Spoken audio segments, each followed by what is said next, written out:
sporting icon, an 82,000-seater stadium in the British capital, the home of England rugby, and this week hosted 3,000 senior executives from the global sporting industry. I'm Kimberly Leonard from the PIF News Network, and we're talking the business of sport.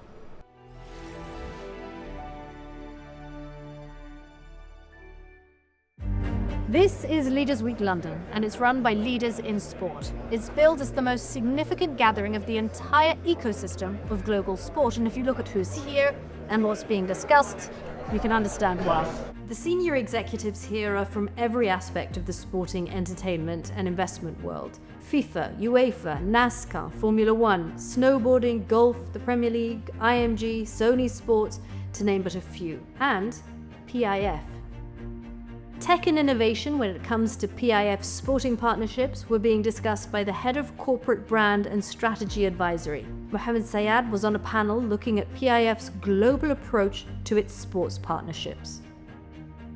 When we created our sponsorship strategy, it was focusing on three major areas: sport, art and culture, and thought leadership. Maybe today I will just focus on sport.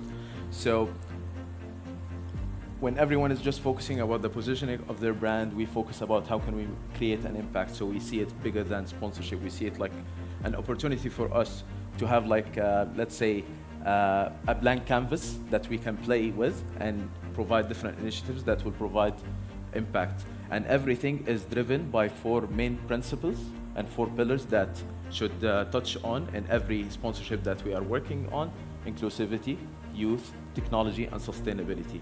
If any sponsorship that we are tackling is covering these four areas, definitely it's a great win for us, and we will go all in, and we select like sports that will have definitely a global reach and very ambitious way of dealing with the fans in that sport. And you name it: football, tennis, golf, motorsport, and recently boxing are examples of everything that we are doing. Now for PIF, investment in Saudi Arabia and the region includes a wide range of sports, driving their global growth and encouraging participation. The head of sports from PIF's Middle East and North Africa Investments division was part of a discussion on how sports can work with investors. The panel also looked at how PIF's regional investment strategy in sports delivers concrete results. So I sit in the MENA Investments Department, and all of the work that we do has to have a local impact on the country and on the region. So all of the investments that we do in sport have to have a localization effort that serves the MENA region as a whole. Sports is a strategic sector that PIF is actively investing in to try and hit three main pillars. One is to be in line with the Vision 2030 and all of the activities we're doing there in terms of improving the quality of life, as well as the strategic investments we're doing in the sports space in general, such as the mega events that are coming over the next 5 to 10 years. The other pillar is ensuring that anything we do in this space is contributing positively to the economic welfare and the economic development of the sector. Thirdly, every investment has to be a strategic investment that makes sense from a financial and economic return perspective. The breadth of sport represented here really can't be overstated. This is where the industry is, with those senior executives connecting, sharing ideas, creating market intelligence, and essentially developing the sport, whatever it may be, on and off the field. The headline stage had everything from a conversation about the NFL with its commissioner, Roger Goodell, to a discussion on why strategic capital matters in sport and how it can unlock innovation, global reach, and commercial resilience, and a look at planning, financing, and commercializing the upgrades of venues and how clubs are turning stadiums into long-term revenue engines.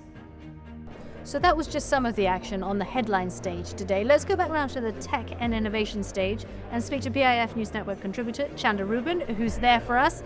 Hello to you, Chanda. Just give us an idea of what's been happening there so far. It's been a great 2 days here, Kimberly, where we have heard conversations ranging from technology innovations that increase fan engagement and create new ways for fans to interact with their favorite sports teams and stars. We've talked about gaming and esports, and we've also heard conversations about data in tennis that are increasing player performance and career longevity.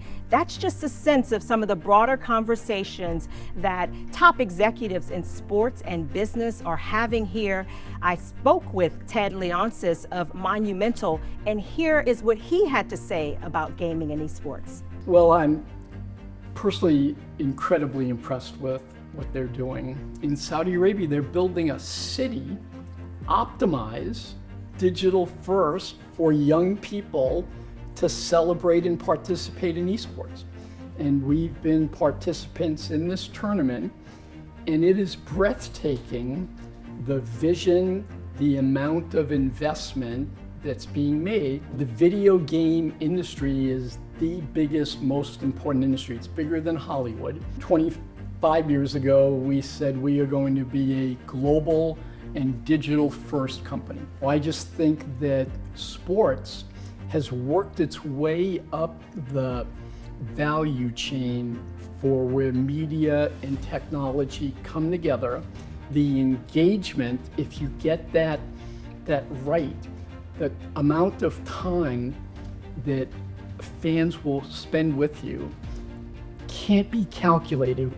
Ted Leonsis speaking with me there. I also sat down with Jill Gregory of TWG, and she went into detail about the impact of technology in motorsports. I would like to see motorsports really seen as a center of technology leader, developing meaningful contributions to innovation and being iconic. And I'd like to see TWG be the leader in expanding that, because we have all the tools. We just need to bring it together and tell that story. I think what I've seen with what PIF is doing is really that mindset of investing in the fabric of a sport and not just putting a brand on the side of a race car, for example, or on a sign on a tennis court or on a golf course. It's investing in what makes the sport unique and robust, and investing in the athletes or investing in the experience for the fans. So I think it's just that evolution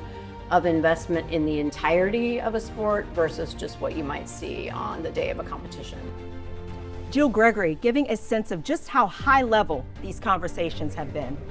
Okay, Chanda, thank you so much.